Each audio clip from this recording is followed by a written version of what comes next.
Let's bring in former Deputy National Security Advisor, KT McFarland. Okay, KT, the question, why now? Why are Russian criminal cartels targeting that major U.S. fuel pipeline? And why is Iran again harassing U.S. ships in the Strait of Hormuz? Look, I think China, Russia, Iran, probably even North Korea, they're looking at the United States right now and they're saying, wait, this is a country we can exploit and take advantage of. They have a crisis at their southern border. They have an economic crisis. They certainly have a dysfunctional political crisis in Washington. And they're so consumed with wokeism and culture and cancel wars that they're not going to pay attention to foreign policy. So I think all of these countries are making their move. I wouldn't be at all surprised if China does something in the next week or two as well. Yeah, this is the second time in 2 weeks a U.S. warship fired warning shots at Iranian gunboats.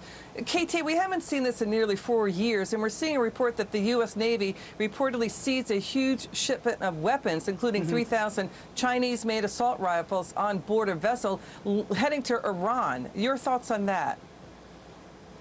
Look, these countries are all sensing a certain amount of distraction and weakness on the part of the United States. Every new president gets tested in his first year of office. And we can go back, 50 years. Every new president gets tested. Other countries are trying to figure out what can they get away with.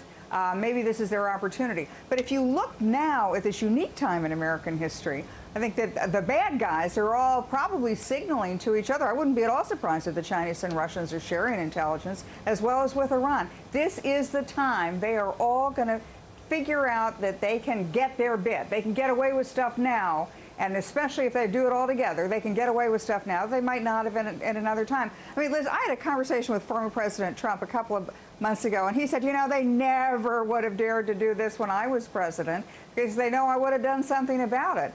And, I think that there's a certain amount of truth in what he said. KT, this is all happening also as Russia's Vladimir Putin reviewed Russia's traditional military parade celebrating victory in World War II yesterday. The president did meet with NATO's Eastern European leaders worried about Russian aggression in Crimea, Ukraine. Russia also has been in a big fight over that natural gas pipeline through Germany. This is a major deal, though, this pipeline attack. It's the biggest attack on an oil sector since Iran was blamed for that drone attack on oil facilities in Saudi Arabia in 2019. That pipeline even serves the airport in Atlanta, the world's biggest airport by passengers. How will the Biden administration respond to all of this? Well, I mean, one of the things they've got to do is to stand up to the Russians. Here's the thing. Vladimir Putin understands that he can't be held accountable, right? Because this is all in that murky cyber world. And he can claim, as he did to the Trump administration when he was accused of election interference. And he said, well, it wasn't the Russian government that was involved with any of this. Well, that's his deniability, Liz. He doesn't have the Russian government do any of this. He's not that dumb. But it's Russian-related groups. It's almost like he's subcontracting the hits out to other Russian groups. I mean, I'm sure the Russian government knows all about this. Why? Because they've done this before. They've done it to Ukraine. They did it to Georgia. The Russians use cyber attacks on critical infrastructure, particularly energy infrastructure. They've done it before. They've just never done it to us before.